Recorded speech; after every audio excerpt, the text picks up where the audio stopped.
اب آپ میں سے وہ ٹیچر کہ جو ان 3 کتابوں کو ریگولر بیسس پہ پڑھتے ہیں، تدبر کرتے ہیں، سیکھنے کی جستجو کرتے ہیں، جہاں پہ سمجھ نہیں آتا استاد سے پوچھتے ہیں، کسی سے رجوع کرتے ہیں، اس ٹیچر میں اور باقی ٹیچرز میں بہت فرق ہوگا، اس کے اثر کرنے میں اور باقیوں کے اثر کرنے میں بہت فرق ہوگا۔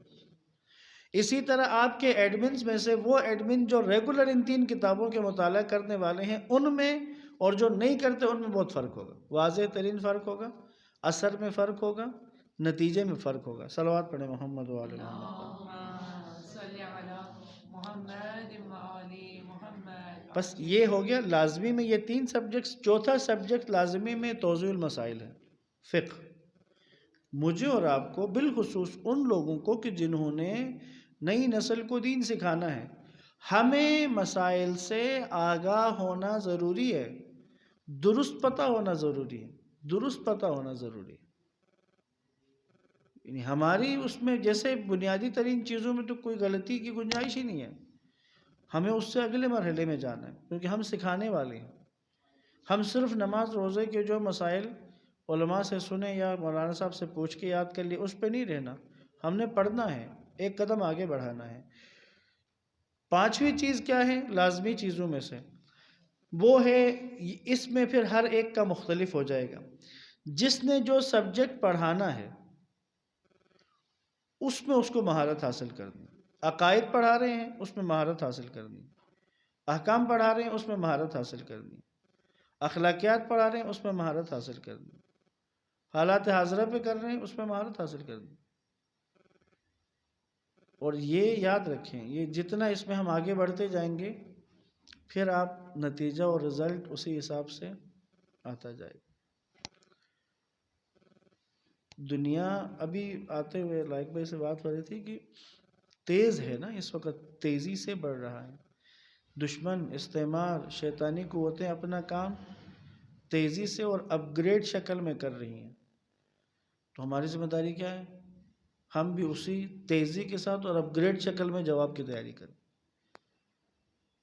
اگر ہم اسی میں رہے، یعنی ہم اپ گریڈ نہیں ہوں گے تو پھر نتیجہ وہی نکلے گا، ہم ایک سطح سے زیادہ آگے پڑھا بھی نہیں پائیں گے، مطمئن بھی نہیں کر سکیں گے، پھر لوگ ہمارے پاس اس طرح سے رجوع بھی نہیں کر پائیں گے۔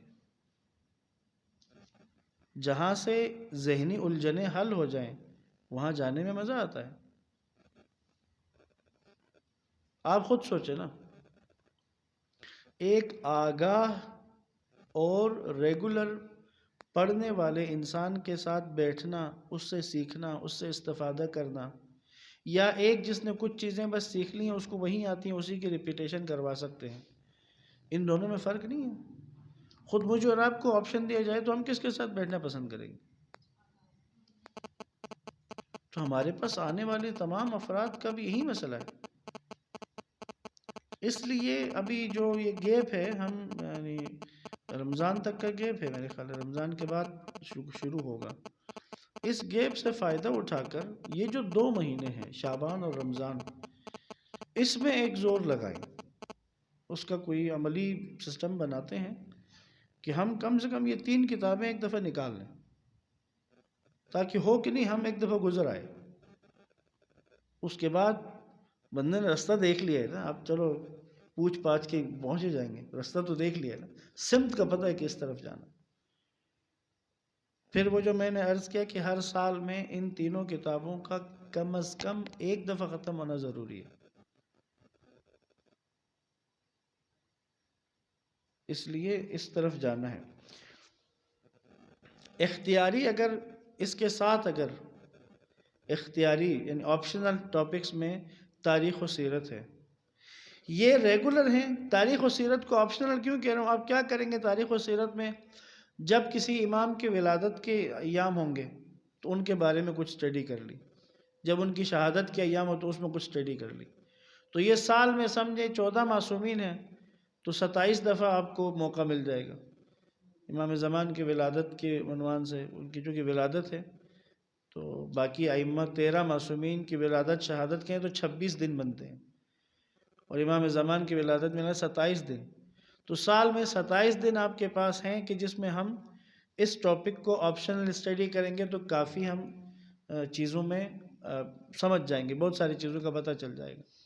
اور کوئی ٹاپک اس وقت ایسا نہیں ہے جس پر آپ کو مواد نہ ملے اردو میں، بہت اچھی کتابوں کا اردو میں ترجمہ ہو چکا ہے۔ بس یہ مرحلہ تھا علم کا کہ جس میں لازمی چیزیں بھی عرض کر دی، اختیاری بھی عرض کر دی۔ ایک درود پڑھ لیں محمد و آل محمد پر۔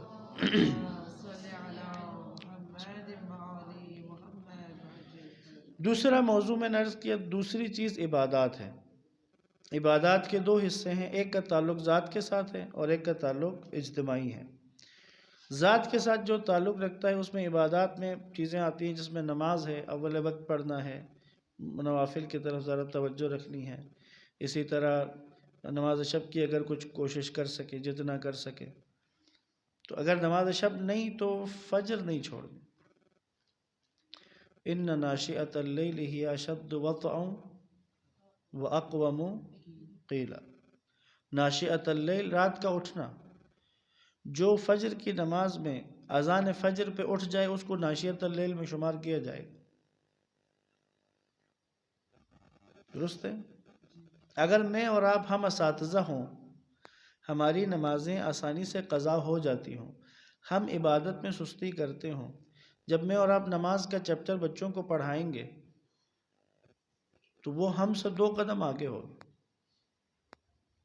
اگر ہم آگے جا رہے ہوئے تو، اور اگر ہم پیچھے جا رہے ہوئے تو وہ ہم سے 2 قدم پیچھے ہوگا۔ یہ ذہن میں رکھیں، یہ ہونا ہی ہونا۔ قرآن مجید میں 2 جگہوں پر، ایک سورہ زمر کی آیت نمبر 12 اور ایک سورہ انعام کی آیت نمبر 163، ان دونوں آیتوں میں عجیب بات ہے، یہ ہم سب کے لیے۔ زمر کی آیت نمبر 12 میں کیا ہے؟ بسم اللہ الرحمن الرحیم، وَأُمِرْتُ لِأَنْ أَكُونَ أَوَّلَ الْمُسْلِمِينَ، اور اس میں سورہ انعام کی 163 میں کیا ہے؟ لا شریک لہ وَبِذَلِكَ أُمِرْتُ وَأَنَا أَوَّلُ الْمُسْلِمِينَ، مجھے حکم دیا گیا ہے کہ میں اول المسلمین بنوں، تسلیم ہونے والوں میں سب سے پہلا۔ جو انعام میں ہے وہ حضرت ابراہیم کے قصے میں ہے، جو زمر میں ہے وہ خود ہمارے پیغمبر کی زبان سے ہے۔ پیغمبر کے لیے سب سے پہلا حکم کیا ہے؟ کہ جو وحی نازل ہو رہی ہے، جو احکامات آپ کو دیے جا رہے ہیں، اس پہ اس امت میں سب سے پہلے تسلیم ہونے والا کون ہوگا؟ خود پیغمبر۔ انا اول المسلمین، تسلیم ہونے میں فرسٹ کون آتا ہے؟ خود میں بھی آتا ہے۔ یاد رکھیں، میں اور آپ جب ہم ٹیچر بنتے ہیں نا تو ایک چیز عجیب ہے، یہ میں نے اکثر جگہوں پہ دیکھا ہے، یہ شاید ہمارے اندر آ جاتا ہے۔ جب کبھی ہم اپنے آپ کو دیکھتے ہیں نا، ہم با اختیار ہیں، اب ہم استاد ہیں، اب ہم سنبھالنے والے ہیں، تو ایک چیز ہمارے اندر آتی ہے، اب ہم تسلیم نہیں ہوں گے، تسلیم انہوں نے ہونا ہے۔ جو ہم انہیں پڑھا رہے ہیں انہوں نے اس کے آگے تسلیم ہونا ہے۔